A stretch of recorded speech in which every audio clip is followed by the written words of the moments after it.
Hi, everybody. It's Dr. K from Holistic Minds. I want to share with you the story about Mount Kilimanjaro. Mount Kilimanjaro, especially as it relates to one of my patients.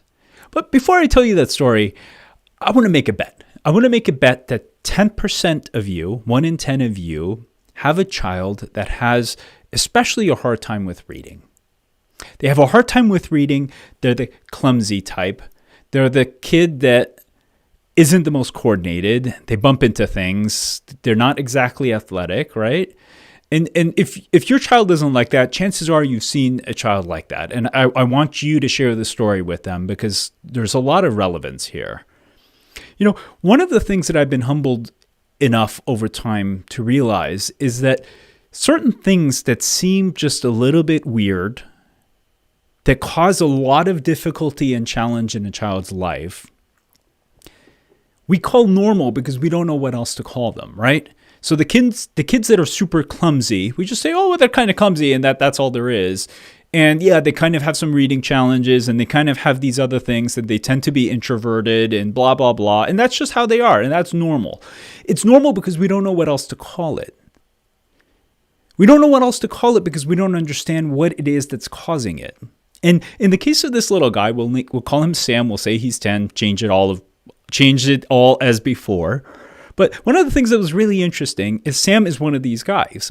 So Sam is a guy that is super clumsy, as the parents call it. When he's in the playground, he kind of plays, he kind of runs, but tends to be a little bit more reserved, likes to play quietly.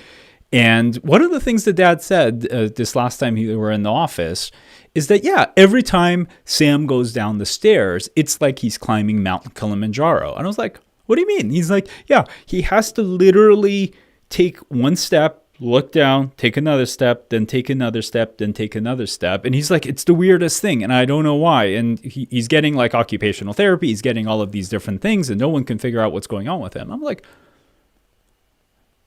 huh. That's what I said. And then instantly after that, I'm like, he has a visual processing disorder. And Dad's like, he has a what? I'm like, the way his eyes take in his world is altered. So poor Sam, for his entire life, has never been able to see his entire world effectively. He has 20/20 vision. He's had his eyes checked. We've checked it in the office. He's had his eyes checked with a ophthalmologist. He has 20/20 vision. So it's not the visual acuity, how well he can see straight. It's how well he can see the world in 3 dimensions. That's the problem. It's how he can track things on a page. That's a problem because one of Sam's other challenges on top of being clumsy and stepping, like he's climbing Mount Kilimanjaro is reading. He has a hard time with reading. And part of that is because the same way the eyes have to move to scan the space to see where everything is in 3 dimensions, that also is related to how we can look at things on a page and track them with our eyes.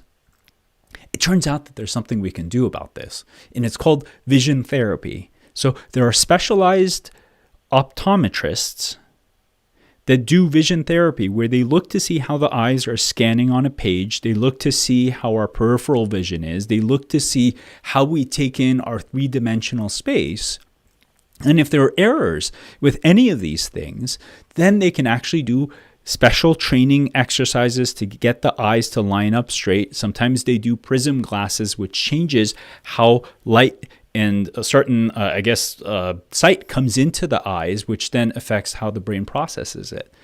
I've had so many kids that have gone to get these kinds of therapies, and the transformations that these kids have been borderline staggering. I've had kids just specifically for reading where within a 3 to 6 month period of time, they have skipped 2 reading levels within a 3 to 6 month period of time once their vision processing disorder was taken care of.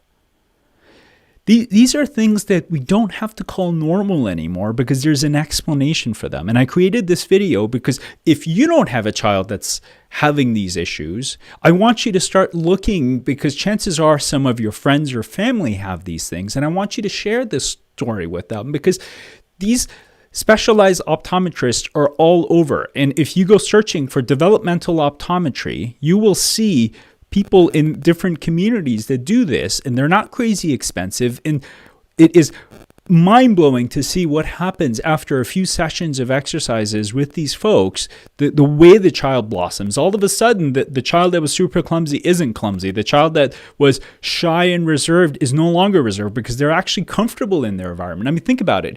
If you had no idea where anything was in space, right? So you were constantly bumping into things.